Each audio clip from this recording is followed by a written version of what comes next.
11 minutos pasamos de las 11 de la mañana, le damos la bienvenida a todos aquellos que están arrancando la segunda hora del programa junto a nosotros y a quien le tenemos que dar la bienvenida y las gracias por estar junto a nosotros es al fiscal general Fabián Fernández Garelo. ¿Cómo anda, Fabián? Buen día. Bien. Muchas gracias por estar aquí.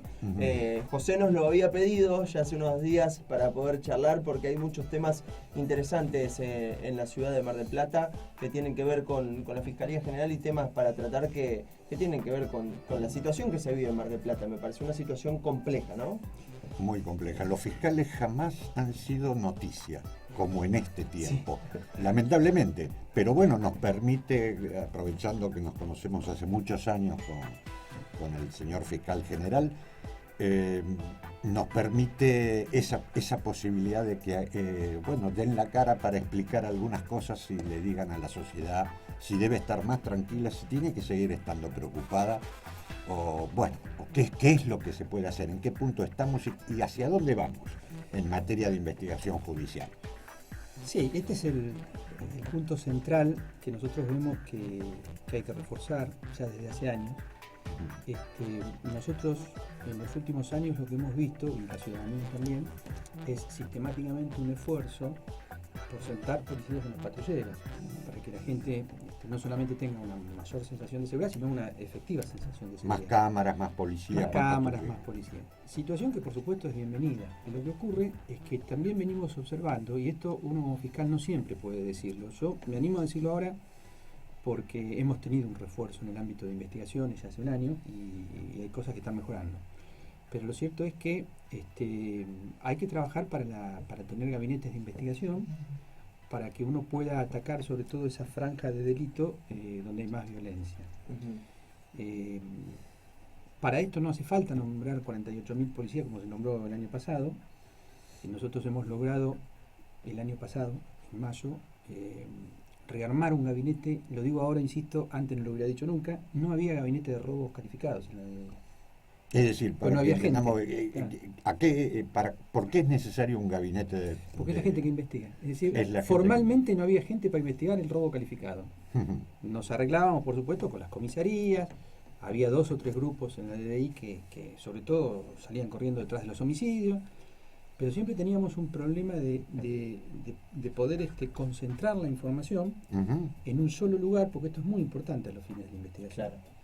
Entonces, ¿qué ocurre? Cuando el año pasado se produce esa semana en Mar del Plata, donde hubo 6 homicidios en una semana, vinieron autoridades provinciales, y me convocaron y por supuesto siempre estoy dispuesto a estas cosas, y de la mañana para la tarde, frente al pedido que le hicimos como fiscales, nos reforzaron con 15 policías, que son los que están trabajando con el doctor Moyano. Yo detrás de eso adecué la estructura del Ministerio Público para tener una fiscalía que pueda concentrar la información. Claro. Es decir, teniendo factor investigativo yo esto lo puedo hacer. Si no tengo factor investigativo tengo a un becado, ¿no? A un fiscal encargado de esto. ¿De qué manera lo vas a hacer? Exactamente. Entonces, hemos visto que ya para fin de año 2015 teníamos cerca de 700, 800 hechos menos de robo calificado. Esta tendencia se mantuvo. Bajó mucho el homicidio, seguramente está vinculado a esto, no lo puedo firmar como si estuviera, no sé, como si fuera escribano, pero seguramente está vinculado a esto, a que hemos podido atracar una franja del delito que es la que habitualmente anda armada, es la que interviene en la frecuencia policial, tiene una organización distinta al de aquel delincuente que a veces nos trae el patrullero. Entonces acá hay 2 conceptos que inclusive tenemos que tratar de trabajar y de entender. El patrullero es importante, pero por sentar gente en el patrullero no podemos desatender la investigación. Y esto es lo que se vino haciendo, pero sistemáticamente, en los últimos 18 años, que por lo menos desde que empezó a funcionar el código, yo soy fiscal general, lo hemos visto permanentemente. Claro. Por otro lado, fíjense ustedes, hay una relación que para nosotros se vincula con lo que los fiscales llamamos componer penas. ¿Qué es eso? A ver. Es lo siguiente. Ese patrullero que anda por la calle, es decir, el delincuente cuando ve el patrullero no comete delito, pues sería más que tonto si hace eso. ¿Estamos de acuerdo? Sí. Con lo cual, este patrullero da, por un lado, una prevención para que el delincuente no active, no intervenga, y por otro lado, la posibilidad de que frente a la comisión de un delito en algún barrio, el patrullero esté en la calle para poder llegar y aprenderlo en flagrancia. Bien. Nosotros recibimos por semana más o menos 70 detenidos en flagrancia. vale decir que en 2 semanas son 140 detenidos que nos trae el patrullero, o los patrulleros. Es una tarea importante. De esto que nos traen, importante es el 10% estimativamente. Claro. Es decir, la mayoría son cosas pequeñas. Son bagatelares, decimos Sí. nosotros, ¿bien? Ajá. Un robo de un celular, algo. Exactamente, pero fíjense este razonamiento. El doctor Moyano, Ujú. con el grupo que tiene en trabajando con él en la LDI, tiene 141 detenidos, con Ujú. prisiones preventivas confirmadas por robo calificado. Claro. Ajá. Entonces, ¿cuál es el razonamiento?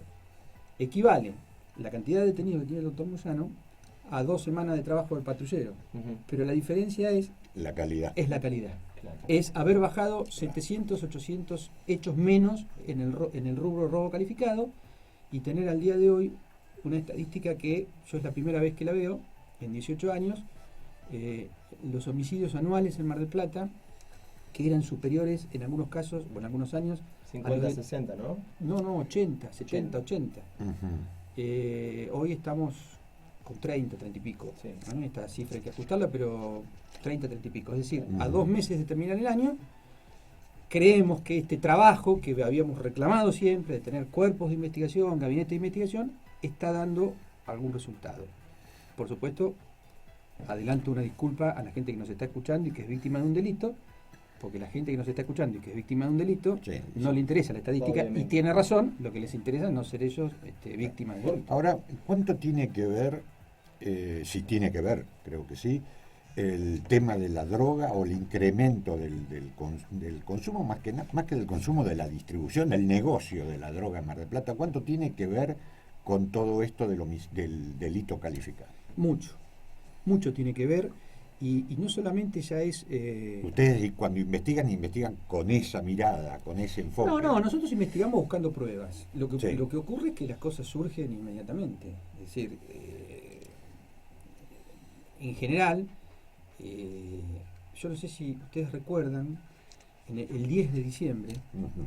justo el día del cambio de gobierno, que no se imaginan el lío que nos trajo, porque bueno, un gobierno se iba, el otro venía, nosotros hicimos un procedimiento muy grande que habíamos trabajado durante 6 meses de una organización dedicada al comercio de drogas. Fueron 17 imputados detenidos, 22 Ujú. allanamientos. La cuestión es la siguiente. Yo me acuerdo que como veníamos monitoreando la investigación con los entrantes y salientes de los teléfonos de los imputados, la verdad sentí la necesidad en ese momento, que no lo hago nunca, de convocar al periodismo y dar una conferencia de prensa para mostrarles algo que posiblemente ustedes recuerden, Sí, que sí. eran los panales de compra de droga. Recuerdo haber hecho el móvil junto a usted para Canal 10 Bueno. contando la situación. Bueno, esos panales, para llamarlos de alguna manera, pues parecen panales, cuando uno los grafica, respondían a teléfonos que vendían droga y que en algún caso estaban las 24 horas funcionando, un solo teléfono, todos iguales, ¿no? Pero un Claro. solo teléfono tenía 300 llamados en el día. Entonces hice la conferencia de prensa para llamar la atención, es decir, porque fue la primera vez que uno tuvo la posibilidad de mostrar el consumo que hay, que es muy alto. Ahora, voy a hacer una pregunta incómoda. ¿Cuántos de esos que ustedes detuvieron, que ustedes investigaron, que los fiscales investigaron, cuánto de eso está procesado? No hablo de No están condenados. presos, no están presos, están presos. ¿Están presos? ¿Pero por qué están presos? Porque además también en esto hay mucha, digamos, no sé si siempre está la información correcta. En general cuando nosotros hacemos una investigación de este tipo, además con prueba suficiente y demás, Ujú. los jueces acompañan la investigación, no es como se dice habitualmente que los jueces miran para otro lado, no es así, todo lo contrario. Ujú. A nosotros en este tipo de investigación, controlando por supuesto como deben controlar, para eso están, no nos han negado ninguna herramienta como puede ser un allanamiento, detenciones. Ahora, ¿por qué José están presos? Están presos porque por la manera en que se hizo la investigación, pausadamente, con tiempo, llegó un momento que la evidencia es tal que la condena que tienen en expectativa tiene una pena tan alta que los jueces no los escarcelan. Claro. Este es el punto. Bueno. Por eso, y voy a otro tema que también está ligado con esto, nosotros en este momento tenemos un problema muy serio de sobrepoblación en las cárceles. Sí. Entonces, frente a esto hay dos situaciones posibles, yo no veo otra. O hacemos más cárceles, o bien tenemos que hacer un esfuerzo por cambiar la calidad de condena que tenemos en las cárceles. Ujú. ¿No? Es decir, si nosotros con 140 y pico detenidos que ha logrado el doctor Moyano, hemos logrado bajar 700, 800 hechos en un año, es un número muy chico para tener una respuesta buena en cuanto a la modificación estadística. Entonces, Sí, sí. hay que empezar a manejar estos factores. Yo lo que le quería preguntar es por qué antes este centro de investigación, esto que han creado, no era interesante o por ahí no se llevaba adelante. ¿Por qué ahora sí se puso especial atención a llevar un cuerpo de investigación, que es lo que ustedes estaban reclamando hace mucho tiempo? Bueno, el tema es que para mí existe, y esto ya lo digo más como ciudadano, como fiscal, es casi una imprudencia decirlo como fiscal, pero para mí indudablemente existe un concepto de la política de que quieren poner patrulleros en la calle pensando que como la gente ve el patrullero, esto trae más votos. Claro. Lo que pasa que... Y trae más seguridad para ellos. Claro, pero el tema es que la gente lo que quiere es que no la maten, que no la roben. Entonces, lo que tenemos que producir es un cambio conceptual, si se quiere, de cómo se administran nuestras fuerzas de seguridad. Tal cual. Esto fue lo que se logró después de 17, 18 años el año pasado. Por eso yo no tuve ningún inconveniente en generar de inmediato, en 20 días armé una fiscalía, con lo que tenía. Es decir, no es que me dieron más personal, no. Con lo que teníamos, acomodamos la frazada, que siempre es corta, y hicimos esa fiscalía y está dando buen resultado. Así que hay que perseverar con esto, posiblemente hay que incorporar más más personal al área de investigación. El ministro Ritondo, en una charla que tuvimos todos los fiscales generales con él, en febrero, si mal no recuerdo, marzo, estaba siguiendo muy de cerca el caso de Mar del Plata, y la idea era ver si podían extenderlo a otras ciudades, reforzándole los equipos de investigación a los fiscales de ciudades, de otras ciudades, a esto me refiero. Otro tema pendiente que por allí es poco masivo, pero creo que muy importante a mi modo de ver. El 8 de noviembre de 2012 se sancionó por ley recién la creación de la Policía Judicial, que ya estaba contenida en la reforma constitucional del 95 en 94. la provincia, 94 Sí, sí. a nivel nacional. Recién ahora en 2012. Desde 2012 hasta ahora, ¿qué se hizo? ¿Hay policía judicial? No hay. De hecho, no hay. No, el tema Va a fue haber, así. porque creo que hay una experiencia piloto que se va a hacer en Mar del Plata, Plata Tandil. y en Junín. Y Mar del Plata Junín. y Junín. La cuestión es la siguiente, esa ley fue una ley muy peleada desde el punto de vista político, en la legislatura, y a veces el resultado no es el mejor en este tipo de leyes cuando existe ese tipo de Ahora, ¿es planteamientos. necesaria una policía judicial? No, esto ni hablar. Ni hablar. Ni hablar. Es decir, a ver, es necesaria una policía que investigue, Claro. digamos, y que además sea de confianza. Eco. La cuestión es la siguiente, esa ley salió con un formato para la elección de las autoridades que es muy democrático, sinceramente, pero que supone una serie de etapas de jurado. La semana pasada hubo una audiencia pública en la legislatura. Lo cierto es que todo este tipo de cuestiones ha llevado a un proceso de 3 años y medio para recién tener seleccionado a, creo que son los 2 subsecretarios que van a estar en Junín y Mar del Plata, Ajá. quién va a ser la directora de la Policía Judicial, quién va a ser el subdirector y quién va a ser la persona que esté a cargo de científica. Ajá. Quedó vacante, y esto es lo que voy a decir ahora, demostrativo del pésimo formato que tiene la ley, Sí. nada más y nada menos que la Secretaría de Investigaciones, que en una policía quizás sea la más importante. Ni más ni menos. Que Quedó debería vacante estar a cargo de un... No, a ver, llama la atención que con este O sea, formato los fiscales ninguno se presentó a querer ser, que había muchos que yo sabía que querían serlo, Ajá. o subsecretario local o director, pero cuando vieron el formato, sí, fíjese qué inconsecuencia, la persona que sea electa para dirigir esta policía va a durar 4 años en el cargo, y resulta que el proceso de selección duró 3 años y medio, es decir, cuando diga sí juro, vamos a tener que iniciar de nuevo el proceso para dentro de 4 años, porque si no nos vamos a quedar en algún momento sin director. Claro. No. Esto hay que corregirlo. Hay que corregir también una falta de progresividad que tiene la ley, porque de repente dice, bueno, empezamos en Mar del Plata investigando todo. ¿Y con quién? Con gente que va a estar recién incorporada, que van a capacitar. La materia de investigación requiere una capacitación y una experiencia, de la misma manera que lo requiere ser jefe de terapia intensiva en una... Sí, ni más ni menos. Y acá O jefe de tránsito. O jefe de tránsito. Uno acá mucho escucha a gente que habla de oído, hacer propuestas, bueno, y así nos ha ido estos años. Porque no puede ser que se hayan desactivado los gabinetes de investigación en una provincia donde el mayor problema es el robo calificado, justamente, y el homicidio.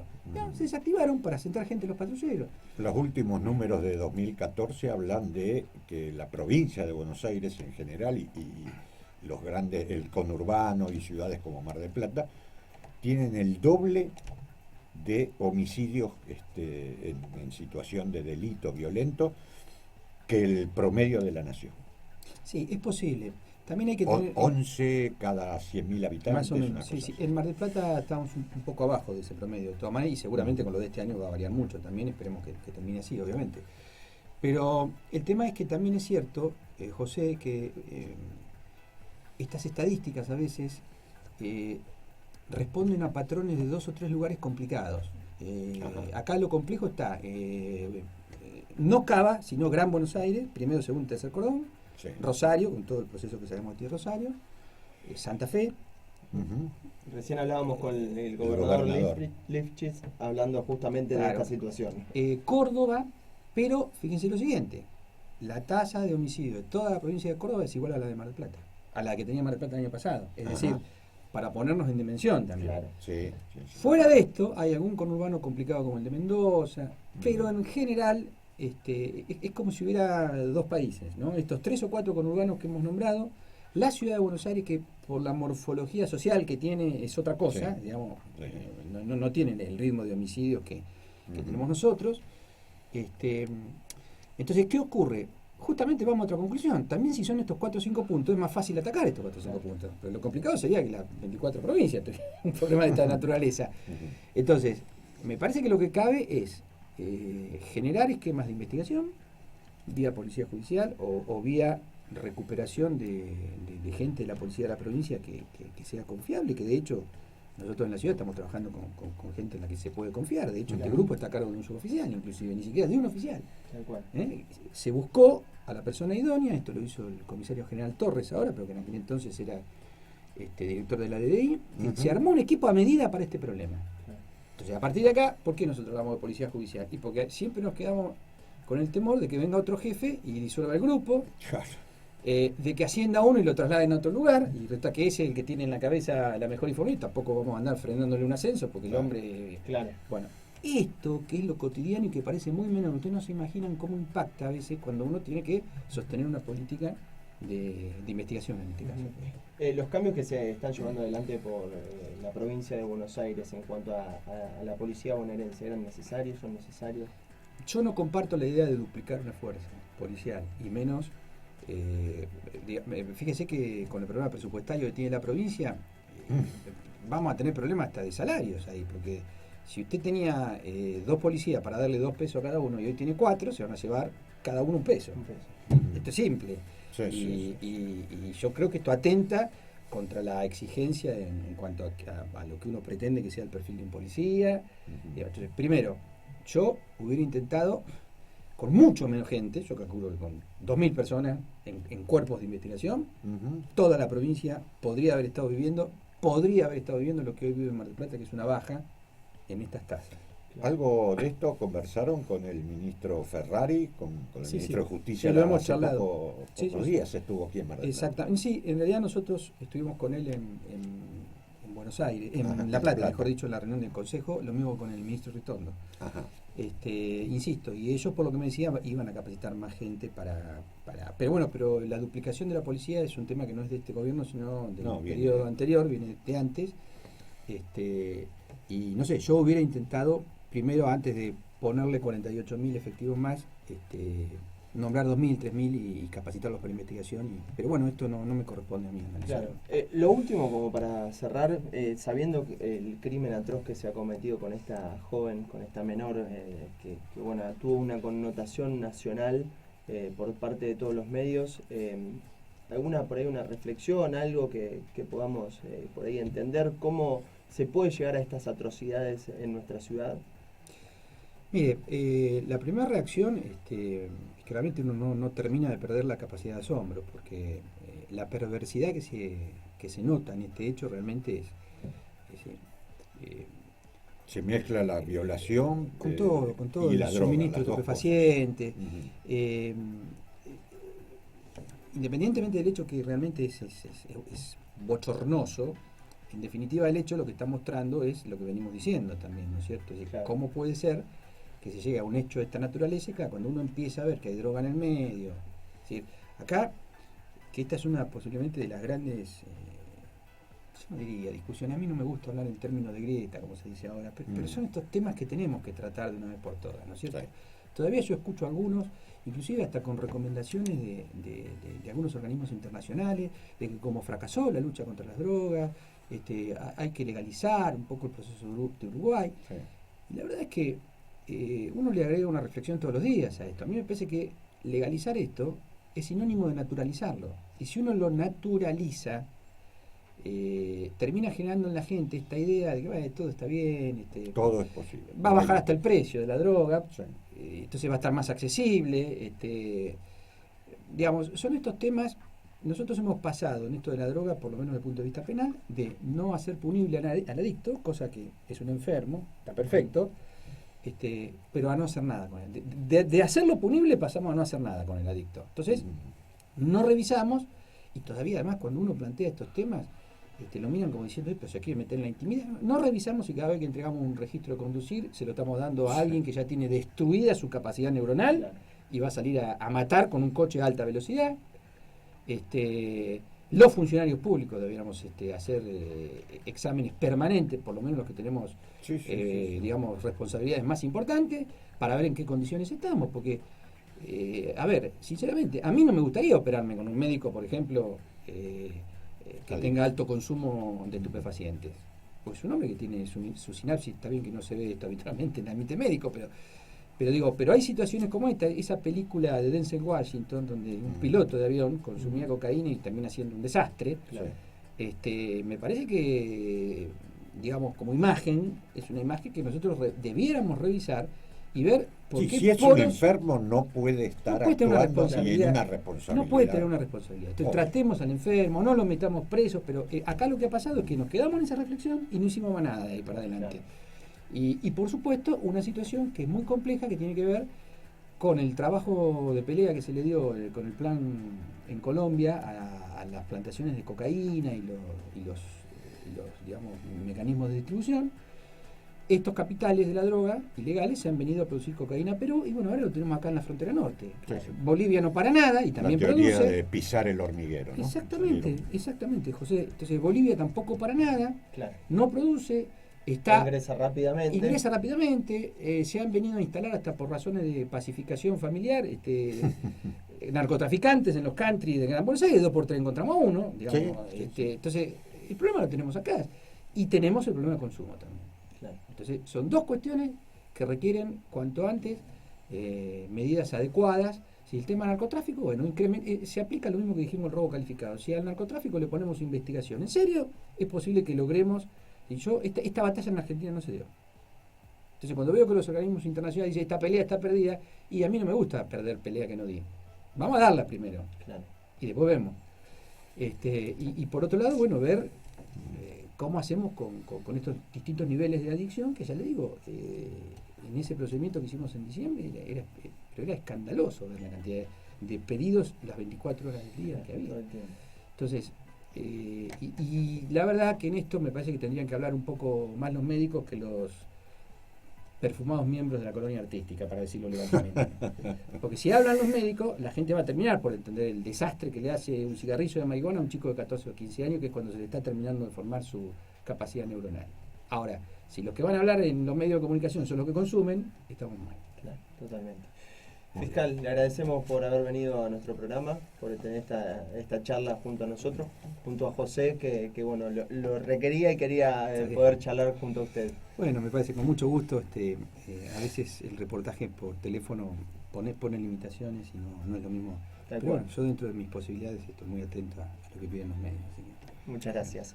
Así pasaba junto a nosotros el fiscal general Fabián Fernández Garelo, que estuvo hablando de muchos temas importantes que tienen referido a Mar del Plata. Nosotros vamos a hacer una pequeña pausa, nos quedan 23 minutos para llegar a la finalización de nuestro programa. Vamos a escuchar buena música con los fabulosos Cadillac, nos reacomodamos y enseguida regresamos con más.